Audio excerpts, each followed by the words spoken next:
പുരുഷന്മാരും സ്ത്രീകളും ഒരുമിച്ച് വ്യായാമം ചെയ്യരുതെന്ന കാന്തപുരത്തിന്റെ പരാമർശത്തിൽ എം.വി. ഗോവിന്ദനെ വിമർശിച്ച് തോമസ് ഐസക്. കാന്തപുരം പറയുന്നത് മതത്തിന്റെ കാര്യമെന്നും അത് അദ്ദേഹത്തിന്റെ വിശ്വാസമാണെന്നും തോമസ് ഐസക് കോഴിക്കോട് മാധ്യമങ്ങളോട് പറഞ്ഞു. കൂടുതൽ വിവരങ്ങളുമായി ഗോകുൽ കെ വേണുഗോപാൽ ചേർന്നുണ്ട്. ഗോകുൽ, ഒരുപക്ഷെ കഴിഞ്ഞ ദിവസങ്ങളിലൊക്കെ തന്നെയും രൂക്ഷമായ വിമർശനങ്ങളാണ് ഇരുകൂട്ടരും ഉന്നയിച്ചത്, CPM-ഉം കാന്തപുരവും. എന്നാൽ അതിലാണ് ഇപ്പോൾ ഗോവിന്ദനെ തള്ളി തോമസ് ഐസക് രംഗത്തെത്തിയിട്ടുള്ളത്. എന്താണ് മറ്റു വിവരങ്ങൾ? CPM-ന്റെ സംസ്ഥാന സെക്രട്ടറി ആയിട്ടുള്ള എം.വി. ഗോവിന്ദൻ പറഞ്ഞതിന് വിപരീതമായിട്ടുള്ള ഒരു മറുപടിയാണ് കേന്ദ്ര കമ്മിറ്റി അംഗം തോമസ് ഐസക്കിന്റെ ഭാഗത്ത് നിന്ന് ഈ വിഷയത്തിൽ ഉണ്ടായിട്ടുള്ളത്.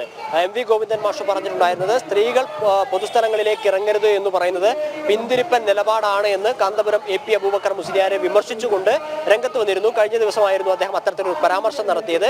അതിനെതിരെ ഇന്നലെ വൈകിട്ട് തന്നെ കാന്തപുരം AP അബൂബക്കർ മുസ്ലിയാർ പറഞ്ഞിരുന്നു, ഞങ്ങൾ പറയുന്നത് മതത്തിന്റെ കാര്യമാണ്, ഇസ്ലാമിലെ കാര്യങ്ങൾ ഇസ്ലാമിലെ പണ്ഡിതന്മാർ നോക്കിക്കോളാം. ഇത്തരം വിമർശനം ഉന്നയിക്കുന്ന CPM-ന്റെ സംസ്ഥാന സെക്രട്ടറിയുടെ ജില്ലയിലെ ഏരിയ കമ്മിറ്റികളിൽ എത്രമാർ സ്ത്രീകളായി പ്രവർത്തിക്കുന്നു എന്ന ചോദ്യം ഉൾപ്പെടെ കാന്തപുരം AP അബൂബക്കർ മുസ്ലിയാർ ഉന്നയിച്ചിരുന്നു. ഒരു തദ്ദേശ തെരഞ്ഞെടുപ്പ് വരുന്നതിന്റെ പശ്ചാത്തലത്തിൽ CPM-നൊപ്പം അല്ലെങ്കിൽ ഇടതുമുന്നണിക്കൊപ്പം എപ്പോഴും നിൽക്കുന്ന കാന്തപുരം AP വിഭാഗത്തെ പിണക്കുന്നത് തിരിച്ചടിയാകുമെന്ന തിരിച്ചറിവിനാലാകാം ഇപ്പോൾ തോമസ് ഐസക് ഇത്തരത്തിൽ എം.വി. ഗോവിന്ദൻ മാഷെ തള്ളിക്കൊണ്ട് ഒരു പരാമർശം നടത്തിയിട്ടുള്ളത്. തോമസ് ഐസക് പറഞ്ഞത് ഇതാണ്, കാന്തപുരം പറയുന്നത് മതത്തിന്റെ കാര്യം അത് അദ്ദേഹത്തിന്റെ വിശ്വാസമാണ്, അത്തരം കാര്യങ്ങൾ അദ്ദേഹം പറഞ്ഞോട്ടെ. സ്ത്രീകളെ രണ്ടാം സ്ഥാനക്കാരായി കൽപ്പിക്കുന്നത് കേവലത്തിൽ മതത്തിന്റെ കാര്യത്തിൽ മാത്രമല്ല സർവ്വതലങ്ങളിലുമുണ്ട്.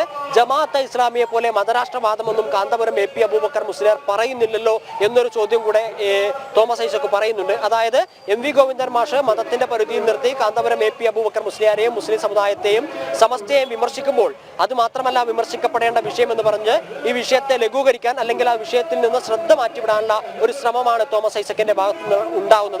സംസ്ഥാന സെക്രട്ടറിയുടെ വാദത്തെ, സംസ്ഥാന സെക്രട്ടറിയുടെ പ്രസംഗത്തെ, പ്രസ്താവനയെ അപ്പാടെ തള്ളുകയോ തിരുത്തുകയാണ് തോമസ് ഐസക് ചെയ്യുന്നത്. അത് തീർച്ചയായിട്ടും വരുന്ന തദ്ദേശ സ്വയംഭരണ സ്ഥാപനങ്ങളിലേക്കുള്ള തെരഞ്ഞെടുപ്പിനെ മുന്നിൽ നിർത്തിയാണ് ഇത്തരത്തിലൊരു പ്രസ്താവന നടത്തുന്നത് എന്ന് തന്നെ വേണം നമുക്ക് മനസ്സിലാക്കാൻ. കാന്തപുരം പറഞ്ഞതുപോലെ തന്നെ CPM-ന്റെ ഏരിയ സെക്രട്ടറിമാരിലും ലോക്കൽ തലങ്ങളിലുമൊക്കെ വനിതാ പ്രാതിനിധ്യത്തിന്റെ കുറവുണ്ട്, അത് ശരിയാണ് എന്ന് അംഗീകരിക്കുന്നു. അതായത് കാന്തപുരം മതത്തിന്റെ കാര്യങ്ങൾ പറഞ്ഞോട്ടെ, അദ്ദേഹം ഇസ്ലാമിന്റെ കാര്യമാണ് പറയുന്നത് എന്ന് ഗോവിന്ദൻ മാഷിനോട് തോമസ് ഐസക് പറയുമ്പോൾ കാന്തപുരം CPM-നെ വിമർശിച്ചുകൊണ്ട് രംഗത്ത് വന്നതിനെ ഉൾക്കൊള്ളാൻ കൂടി തോമസ് ഐസക് തയ്യാറാവുന്നുണ്ട് എന്നുള്ളതാണ് അതിലെ രാഷ്ട്രീയം. അത് തീർച്ചയായിട്ടും ഈ പറഞ്ഞതുപോലെ വരാനിരിക്കുന്ന തദ്ദേശ സ്വയംഭരണ സ്ഥാപനങ്ങളിലെ തെരഞ്ഞെടുപ്പിനെ മുന്നിൽ നിർത്തി തന്നെയാണ്.